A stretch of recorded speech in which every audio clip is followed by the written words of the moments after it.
नमस्कार, क्राइम तक देख रहे हैं आप। आपके साथ मैं हूं मनीषा झा। 2 दिनों से लगातार आप टीवी चैनल्स पर, सोशल मीडिया पर देख रहे हैं कि किस तरीके से श्रद्धा की हत्या की गई है, 35 टुकड़े किए गए हैं। लेकिन इन सबके बाद एक सवाल जो सबके ज़हन में उठ रहा है कि ऐसी क्या मानसिकता होगी एक ऐसे व्यक्ति की जो आपस में रिलेशनशिप में थे, कई 2 सालों से लगभग तकरीबन साथ रह रहे थे, उसके बाद ऐसा क्या हो गया? या कैसी वो मनोस्थिति होगी जब इतनी बुरी तरीके से, इतनी इसको दर्दनाक बोले या हैवानियत बोले, वो शब्द भी कम है कि इस तरीके से हत्या की गई। जानेंगे कि ऐसे लोगों की मनोस्थिति क्या होती है, क्या वो सोचते हैं, क्या गुस्सा इतना बढ़ जाता है कि वो ये भूल जाते हैं कि वो किस हद तक चीज़ों को कर सकते हैं। डॉक्टर प्रवीण त्रिपाठी, मनोवैज्ञानिक हमारे साथ जुड़े हैं। बहुत स्वागत सर आपका क्राइम तक पर। Thank you. डॉक्टर प्रवीण, मेरा सबसे पहला सवाल यही है कि क्या मनोस्थिति होती है? दिमाग में क्या चलता है जो इस तरह की घटना को अंजाम देते हैं? मनीषा जी देखिए, अनफॉर्चुनेटली कोई एक पर्टिकुलर चीज़ नहीं है जो कि हुँ, हर ऐसे केस में पाई जाती है। डिफरेंट लोगों के मोटिव्स डिफरेंट रहते हैं।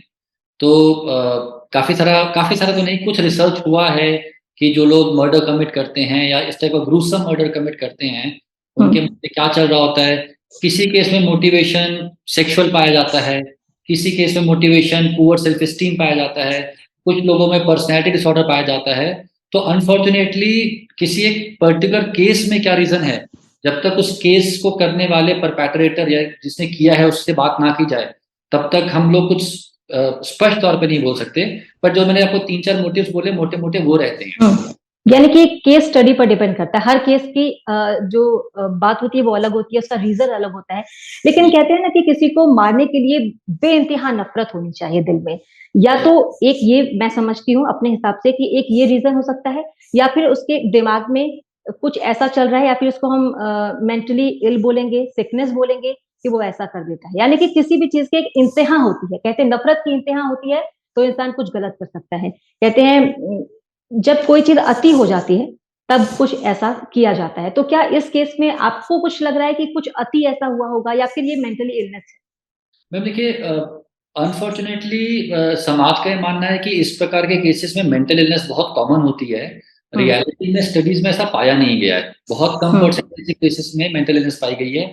ये जो पर्टिकुलर केस आप बोल रही हैं और जितना मैंने मीडिया में देखा है, इस केस में जो मुझे दिखता है वो ये दिखता है कि जो जो तरीका था मर्डर का, मतलब शायद आपने बोला 35 पीसेस किए गए, हाँ, एक वो पार्ट, आई थिंक फ्रिज खरीद के लाया गया, उसमें रखा गया एक वो पार्ट, और एक मैंने और पढ़ा शायद आज न्यूज़पेपर में कहीं पे कि अ, एक दूसरे पार्टनर को भी वो उसी घर में लेके आया जबकि एक डेड बॉडी वहाँ पे ऑलरेडी थी, राइट? तो मैं इस पर्टिकुलर केस की बात नहीं कर रहा हूँ, बट इसको ना मर्डर विद क्रुएल्टी माना जाता है कि बहुत एक एक्सट्रीम लेवल पे क्रुएल्टी की गई है। और क्रुएल्टी जो लोग करते हैं उनमें एक हम बात बोलते हैं कि इनको लैक ऑफ एम्पैथी होता है। मतलब देखिए, एक इंसान दूसरे इंसान के साथ कुछ जब गलत करता है, तो उसको कुछ ग्लानि की भावना होती है, गिल्ट की फीलिंग होती है। बिल्कुल। बट कुछ लोगों में, कुछ एक्सट्रीम केसेस में वो लैक ऑफ एम्पैथी होती है, सिंपैथी बिल्कुल नहीं होती है। And these people are not able to, they are not capable of feeling bad about themselves, और they are not able to, they are not capable of feeling guilt. मैं in particular case की बात नहीं कर रहा, मैं but एक general बता रहा हूँ कि कुछ लोगों में जिनमें गिल्ट फील करने की क्षमता नहीं होती है, एम्पैथी नहीं होती है, वो इस प्रकार के ज़्यादा ग्रूसम क्राइम कर पाते हैं। और बिल्कुल, इस और ये एक और चीज़ इसमें मैं ऐड करूँगी कि डर भी नहीं होता है। कभी होता है ना कि जो चोर होते हैं, जो छोटे-मोटे चोर होते हैं, वो चोरी करते हैं और पुलिस बगल से निकलती है तो लगता है अच्छा कहीं हमें ना पकड़ ले। या कोई भी आम व्यक्ति, हमें कोई छोटी-सी गलती कर दिया और जो हमसे गलती हुई हमें लगा अरे यार! ये पता चल गया तो गलत हो जाएगा, पता चल गया तो कैसा लगेगा मुझे, कितना इंसल्ट फ़ील होगा।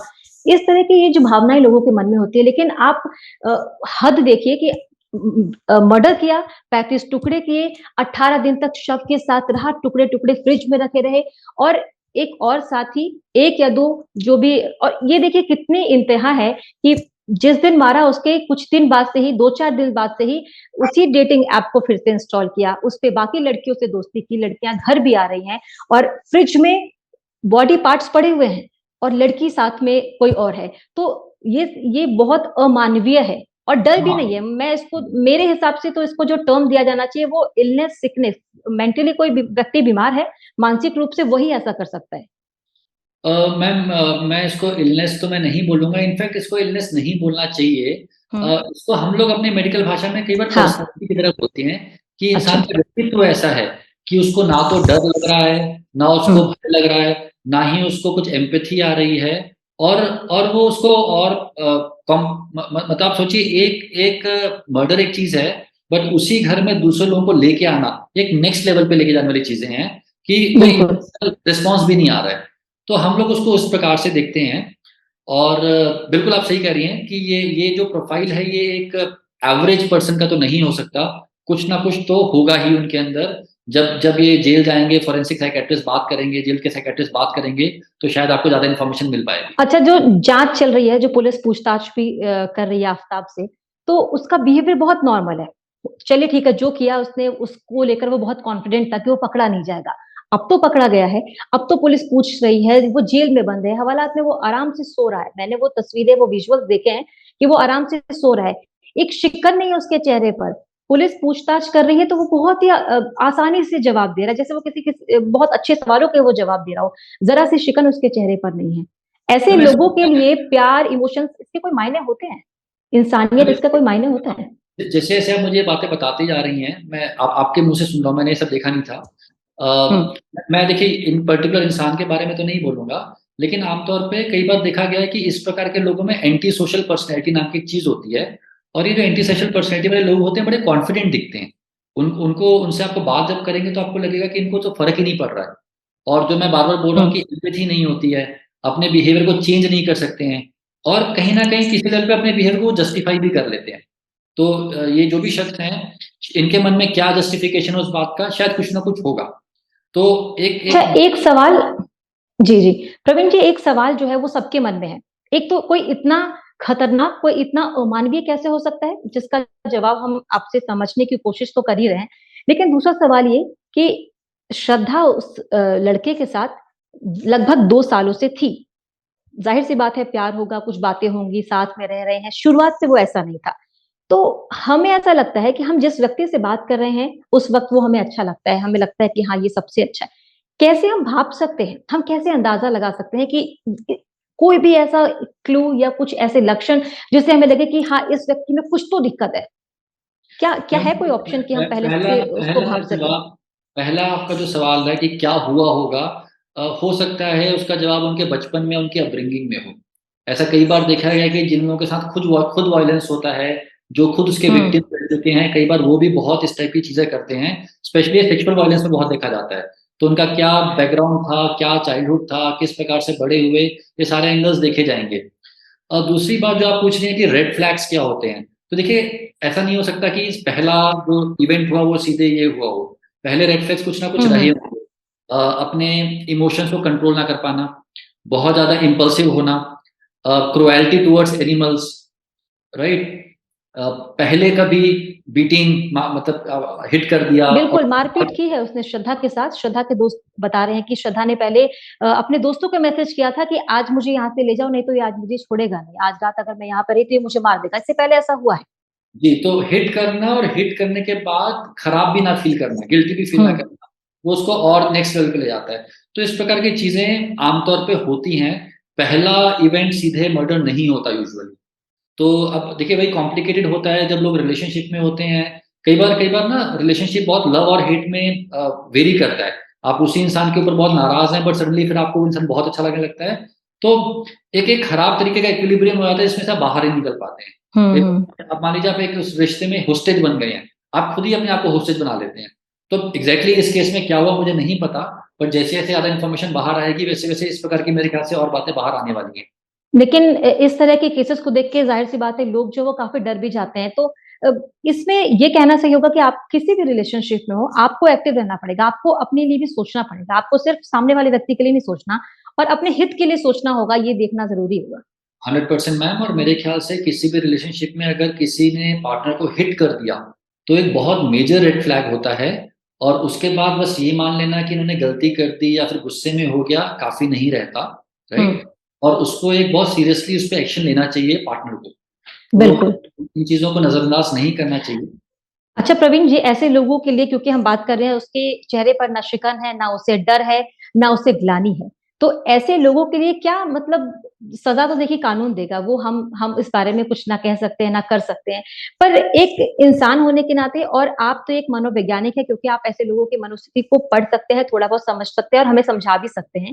हालाँकि हर केस स्टडी अलग होती है। इस केस की हम बात कर रहे हैं, तो ऐसे क्या सज़ा इन लोगों की दी जाए या कौन-सा ऐसा तरीका है जिससे ऐसे लोगों को समझाया जाए और मैं वो शब्द इस्तेमाल करूँगी डर, क्योंकि ऐसे लोगों के मन में डर की भावना को पैदा करना बहुत ज़रूरी है, कि ऐसी सज़ा दी जाए या ऐसे सबक सिखाया जाए कि अगली बार कोई ऐसा करने से पहले सोचे, मिसाल बने। ऐसा क्या लगता है कैसा कैसा बिहेव इन लोगों के साथ होना चाहिए? मैं बड़ा अनफॉर्चुनेट है, लेकिन जो रिसर्च इसके बारे में बोलती है, वो ये बोलती है कि आपकी जो प्रिज़न है, जेल हैं या सज़ा जो हैं, ये सब चीज़ें इन लोगों के मनःस्थिति को बहुत बदल पाती नहीं है।